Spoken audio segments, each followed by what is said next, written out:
अस्सलाम वालेकुम दोस्तों की हाल चाल है थोड़ा। वेखो जी पंजाब दे रंग बड़े अरसे बाद बारिश आई है। तुसी बारिश का नज़ारा चेक करो, हर तरफ पानी पानी हो गया है। तकरीबन एक साल तो खुल के बारिश नहीं आई। अज काफ़ी अरसे बाद बारिश वेखन मिली, इंजॉय किया। थोड़ा विखा तो नहीं सके बारिश होंगी क्योंकि असी बाहर है सी तो क्या नाचो बाहर निकले जनाब। है वेखो हर तरफ पानी पानी। तो मेरे नाल है काले खां चलो सुनाओ।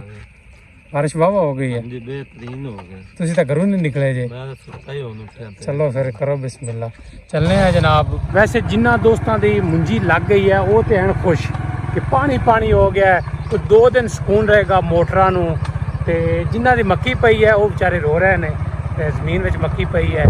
या जिन्ना दी हाले मुंजी नहीं लगी वो अफसोस कर रहे हैं कि काश साडी मुंजी लगी हुंदी ते अज पानी पानी हो जाना सी। ऐ वेखो जनाब की हाल हो गया फसलों का।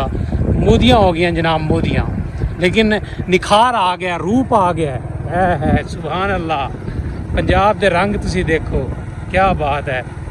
धरती सुनहरी हो गई है चूँकि काफ़ी अरसे तो बारिश नहीं आई। आज बारिश आई है तो बारिश ने हर पासे एक निखार, एक चमक, बारिश तो एक चमक आ रही है। चमक तुसी देख रहे हो, हर बंदे दे चेहरे ते मुस्कुराहट है, हर बंदा खिल उठे है। दरख्तां ते पौधों ते जानवरों ते परिंदे चरिंदे ते हर चीज़ ते रौनक आ गई है। क्या बात है, बंदे खुश हो गए। यकीन करो चल झूठा है तो असी ना शुक्र ही शुक्र तो कदे असी अदा नहीं किया। लेकिन वेखो रब की कितनी रहमत हुई है कि बारिश वसी है तो कमाल हो गया जनाब। चेक करो तुसी, आज सोलर वगैरह सब बंद ने, सोलर मोटर पंप हर चीज़ अज बंद ने चूँकि पानी पानी खेड़ियाँ भरियाँ गई ने, मुंजी भर गया। देखो तुसी है, देखो तुसी पानी पानी हो गया हर पासे। क्या बात है। ओ एवं चंगा नहीं रहना, थले प्लेटों का कोई हाल नहीं, स्टैंड लगेगा कि काम चलेगा।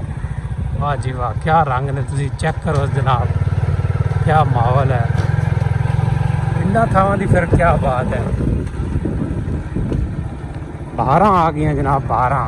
काफ़ी अरसे तो उड़ीक रहे सी कि एक चंगी खुल के बारिश आवे, बीमारियां घट होवन, कट्टे मिट्टी तो जान छुटे, ते मौसम ज़रा खुल जाए, ठंडा हो जाए। गर्मी नाल बुरा हाल हो गया सी, निक्के वड्डे बजुर्ग गर्मी नाल सते हुए, गर्मी दे सताए हुए जनाब। AC कोई काम नहीं कर रहे सन, बर्फा कोई काम नहीं कर रही सन। वेखो जी रब की रहमत हो गई है, तो हर पासे ठंड ठंडी हवा ते बहारां आ गई हैं। वाह जी वाह, क्या बात है। असी आ गए एक अड्डे ते, इतों अज काले खां कोल असी चाय पीने हैं। पता नहीं सिर खुरक रहा की कर रहे, चाय आज सानू पिलाएगा ना, चाय पीने हैं। ये बड़ी अच्छी बात कही आप। है जनाब सामने खा जाए शौका। शौका सुना, आज तो बंदा आया ही को नहीं होना कोई है। आज मैं इतों लग्या जनाब, कल्ले सारे शटर डाउन है, कोई बंदा नज़र नहीं आ रहा सी। कोई मैं छिरगड़ गया सी बारिश दे विच, जदों बारिश आई है उस टाइम किथे ना ना ना बारिश के दौरान इत्थे मैं लग्या तो कोई बंदा नजर। असल ते बंदे अंदर है ना। की पका रहे हैं तू? चले हैं सालन है, चावल लो जी। आज चावल को नहीं जा यार शौक, कोई हाल नहीं तेरे को, चावल ही को नहीं है कोई गल करने वाली। चल यार वापस आप पीछे चलने हैं। है देखो जनाब, दरिया ब्यास, ध्यान ना भाई ध्यान ना, दरिया ब्यास की सूरत है बनी है। देख लो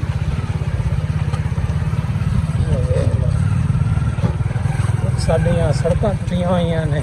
20 minutes later. हाँ ये जो मौसम में बारिश वाले मौसम में चाय नाल बिस्किट, वाह मजेदार।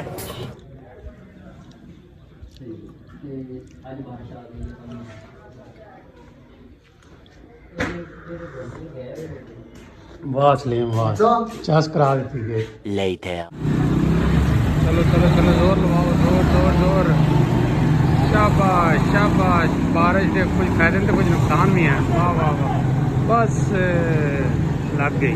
बना यार गोश्त, मुर्गियां तेरिया नहीं जिवें ठंड लगी पई है।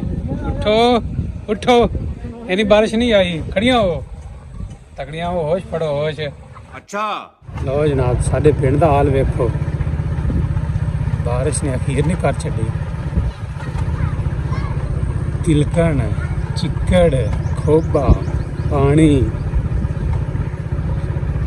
वाह जी वाह क्या बात। हम सही इतने की लाटरी निकल आई है।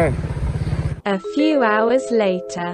ਅੱਜ ਆਪਾਂ ਕਰਨਾ ਸਿਰਫ ਖਾਣ ਪੀਣ ਦਾ। ਗੁੜ ਵਾਲੇ ਚਾਵਲ ਆਪਣੇ ਸਾਹਮਣੇ ਆ ਗਏ ਨੇ। ਇਹ ਬੰਦੇ ਦੇ ਖਾਣੇ ਕੋਈ ਨਹੀਂ, ਇਹ ਤਾਂ ਲੱਗਿਆ ਹੋਇਆ ਫੋਨ ਤੇ ਆਪਾਂ ਤਾਂ ਬਿਸਮਿਲ੍ਲਾ ਕਰੀਏ। ਲਓ ਜੀ ਚੱਸ ਆ ਗਈ ਹੈ। ਹਾਂ ਹਾਂ ਤੂੰ ਮਾਮਲਾ ਸਾਰੇ ਹਾਲ ਕਲੀਅਰ ਕਰ ਲੈ। ਆ ਜਾ ਖਤਮ ਹੋ ਜਾਣੇ ਨਹੀਂ, ਉਹ ਵੀ ਮੈਂ ਲੈ ਜਾਣੇ ਨੇ ਸਾਰੇ बड़े नहीं बस Later. हाँ जी असी आ गए जनाब अपनी जमीना में। देखो बारिश ने की कर छड़िया, पानी पानी माशाल्लाह क्या बात है। ਇਹ ਸਾਰੀ ਜ਼ਮੀਨ ਜਿੰਨੀ ਤੁਹਾਨੂੰ ਨਜ਼ਰ ਆ ਰਹੀ ਹੈ, ਸਵੇਰ ਜਦੋਂ ਆਏ ਸੀ ਅਸੀਂ ਖੁਸ਼ਕ ਸੀ, ਕੋਈ ਪਾਣੀ ਨਹੀਂ ਸੀ, ਕੋਈ ਕੁਛ ਨਹੀਂ ਸੀ, ਕਿਉਂਕਿ ਇਹ ਜਿੰਨੀ ਤੁਹਾਨੂੰ ਨਜ਼ਰ ਆ ਰਹੀ ਹੈ ਕਿਧਰੇ ਵੀ ਮੁੰਜੀ ਨਹੀਂ ਲੱਗੀ ਹੋਈ। ਉਹ ਸਾਹਮਣੇ ਬਸ ਲੱਗੀ ਹੋਈ ਹੈ, ਬਾਕੀ ਕਿਧਰੇ ਵੀ ਮੁੰਜੀ ਹਾਲੇ ਨਹੀਂ ਲੱਗੀ। लेकिन तुसी देखो कि बारिश का पानी कितना जमा हो गया। तुसी अंदाज़ा ला सकते हो कि काफ़ी अरसे बाद बारिश आई है, लेकिन कितनी ज़्यादा आई है। रस्ते का हाल देखो। असी जनाब औखे सौखे हो के इधरों मोटरसाइकिल अपना गुजार के सामने लै जाने हैं, पता चलता है असी पहुँच सकते हैं या नहीं पहुँच सकते। आ यार मेरा ख्याल है गुजर जावांगे, क्योंकि रास्ता किसी जगह तो खुश्क हो गया। बारिश ने जल थले पहले बहुत घट्टा सी, बहुत घट्टा मिट्टी गुजरे नहीं जा रहा सी, लेकिन अज देखो है देखो तालाब बन गए साडे राणे तुंगे का। हाँ राणे तुंगे का तालाब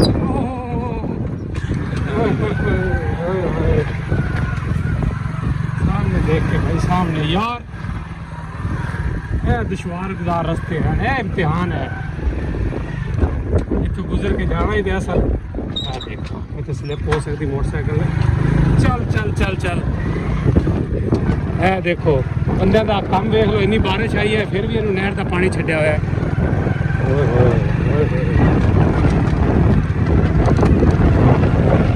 बहारा आ गई।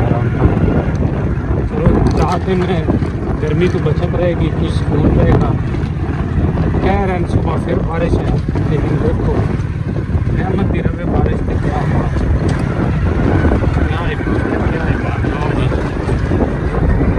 है। जनाब साडी मुंजी देख सकते अज तो पानी ना फुल हो गई यार। नुकसान ये हो रहा कि यह पक्की सड़क तो बारिश का जिन्ना भी पानी थले उतरता ना वेखो गारां बन रही हैं, ये बहुत नुकसान हो रहा है। एक तो ये सड़क सारी खराब हो रही है, टुट रही है, जगह जगह तो सड़क इस तरह टुट रही है। तो दूसरा मिट्टी ये थले जा रही है, और देख रहे हो तुसी ये सारी ज़मीन दे विच इस तरह आ जाती है। अगर इहदे नाल नाला होवे तो फिर नाला सारा भरिया जाता है। यह हुण मिट्टी सानू इत्थे क्रेन नाल इत्थे सटानी पैनी है। देख रहे है कितना काम खराब हो गया। सिर्फ ये कि 1-2 बारिशां होर आ गईयां, यह सारी मिट्टी वो अगे तक देखो तुसी, वो सारी मिट्टी उतर के थले ज़मीन में जा रही है, ज़मीन भी खराब कर रही है, तो सड़क भी खराब हो रही है, नुकसान हो रहा है। अब हुण तुहानूं नहर की कंडीशन दिखाने। अज नहर बड़ी फुल है, मेरा ख्याल है मोगे भी अज बंद होने ने, कोई बंदा अज पानी तो ला नहीं रहा। यह देखो क्यों अज पानी आ रहे हैं, फुल आ रहा है अज तो पानी। अज किसी ने कोई ज़रूरत नहीं। सामने तुम देखो बारिश का पानी खड़ा है, लोग अपने जानवर फसलों में लैके आए हुए हैं। बारिश माशाल्लाह चंगी हो गई है, तगड़ी हो गई, सोहनी हो गई। ए सामने जी 2 एकड़ रह गई मुंजी लगाने वाली, ए सामने, ते ओ सामने साढ़े सोलर लगे हुए।